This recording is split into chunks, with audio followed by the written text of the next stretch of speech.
Hello. അപ്പം നിങ്ങളിൽ ആരെങ്കിലും ഈ അമ്പലത്തിൻ്റെ തൊട്ടടുത്ത് വീടുള്ള ആൾക്കാരുണ്ടോ? എന്നാൽ കുറച്ച് നാളായിട്ട് ഞാൻ ഈ ഒരു പോസിറ്റീവ് ഫീല് ഭയങ്കരമായിട്ട് എൻജോയ് ചെയ്തുകൊണ്ടിരിക്കുകയാണ് കേട്ടോ. അപ്പോൾ എൻ്റെ വീടെന്ന് പറഞ്ഞാൽ ഞങ്ങളുടെ വീടെന്ന് പറഞ്ഞിട്ടുണ്ടെങ്കിൽ കൊല്ലൂർ മൂകാംബിയുടെ തൊട്ടടുത്താണ് കേട്ടോ വീടെന്ന് പറഞ്ഞിട്ടുണ്ടെങ്കിൽ. അപ്പോൾ ഇപ്പോൾ ഒരു ഉത്സവം നടക്കുകയാണ് കേട്ടോ. അപ്പോൾ ഈ അമ്പലത്തിൻ്റെ അടുത്ത് വീട് വരിക എന്ന് പറഞ്ഞാൽ ഒരു പ്രത്യേക പോസിറ്റീവ് ഫീലാണ് കേട്ടോ. സത്യം പറഞ്ഞാൽ നമുക്ക് സമയം പോണതേ അറിയില്ല. ഇവിടെ എന്നും ഉത്സവം പോലെയാണ് കേട്ടോ. പക്ഷേ ഇപ്പോൾ ഇവിടെ ഉത്സവം നടന്നുകൊണ്ടിരിക്കുകയാണ് കേട്ടോ. അപ്പം നമുക്കറിയാത്ത ഒരു സംഭവത്തിൻ്റെ ഒരു ചടങ്ങിനെ പറ്റി ഞാൻ പറഞ്ഞു തരാം കേട്ടോ.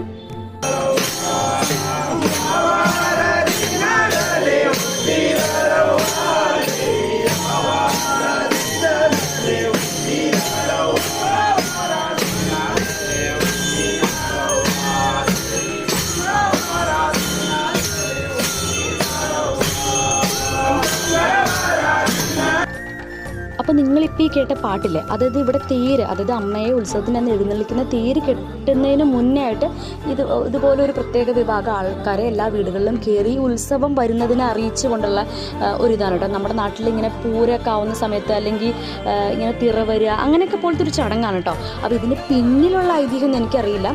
ഇതിന് ശേഷം ഇതൊരു പാടി എല്ലാ വീടുകളിലൊക്കെ കയറി ഒരു 2-3 ദിവസത്തിന് ശേഷമാണ് കേട്ടോ തേര് കെട്ടി തുടങ്ങുന്നത്. ഉത്സവം കൊടിയേറുന്നതിന് മുന്നേ നടക്കുന്ന ചടങ്ങാണ് കേട്ടോ. ഭയങ്കര രസമാണ് സത്യം പറഞ്ഞാൽ. നമ്മൾ മലയാളികൾക്ക് ഇതൊക്കെ പുതിയൊരു അറിവും പുതിയൊരു എക്സ്പീരിയൻസ് ആട്ടോ. അതുകൊണ്ടാണ് നിങ്ങൾക്ക് ഈ ഒരു സംഭവം ഞാൻ ഷെയർ ചെയ്തത്. കാര്യം ഇതൊന്നും കാണാത്ത അറിയാത്ത ഒരുപാട് ആൾക്കാരുണ്ടാവുമല്ലോ. അപ്പോൾ ഡെയിലി രാവിലെ ഉത്സവം കൊടിയേറി പിറ്റേ ദിവസം മുതൽ ഡെയിലി രാവിലെ ദേവിക്ക് അഭിഷേകം ചെയ്യാനായിട്ടുള്ള തീർത്ഥം, അതായത് സൗബർണിൽ നിന്ന് തീർത്ഥം എടുക്കാനായിട്ട് രാവിലെ വരും കേട്ടോ. സത്യം പറഞ്ഞാൽ എത്ര ഉറക്കത്തിലാണെങ്കിലും ഞാൻ ഡെയിലി ഇങ്ങനെ കൊട്ടി വരുന്ന അറിയാറുണ്ട് കേട്ടോ. അറിയാറുണ്ടെന്ന് പറഞ്ഞാൽ സത്യം പറഞ്ഞാൽ ഈ വെള്ളം എടുക്കുന്നത് നമ്മുടെ വീടിന് മുന്നിലായിട്ടൊരു പറമ്പുണ്ട്. ആ പറമ്പിന് ഫ്രണ്ടിലായിട്ടാണ് ഈ റോട്ടിൽ കൂടെയാണ് പോകുന്നത്.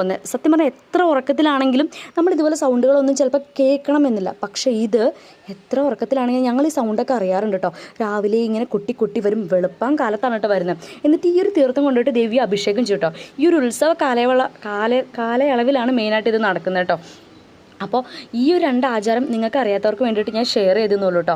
എല്ലാവർക്കും അറിയണമെന്നില്ലല്ലോ, അതുകൊണ്ട് ഞാൻ ഷെയർ ചെയ്തതാണ്. അപ്പോൾ ഇവിടെ ഉത്സവം നടന്നുകൊണ്ടിരിക്കുകയാണ് കേട്ടോ. ഇപ്പോൾ മാർച്ച് 12-നാണ് കേട്ടോ നമ്മുടെ രഥോത്സവം വരുന്നത്. അപ്പോൾ ഉത്സവത്തിൻ്റെ കൂടുതൽ വീഡിയോ ആയിട്ട് ഞാൻ എന്തായാലും ഇനിയും വീഡിയോസ് ഷെയർ ചെയ്യുന്നതായിരിക്കും കേട്ടോ. അപ്പോൾ അടുത്ത വീഡിയോയിൽ കാണാം.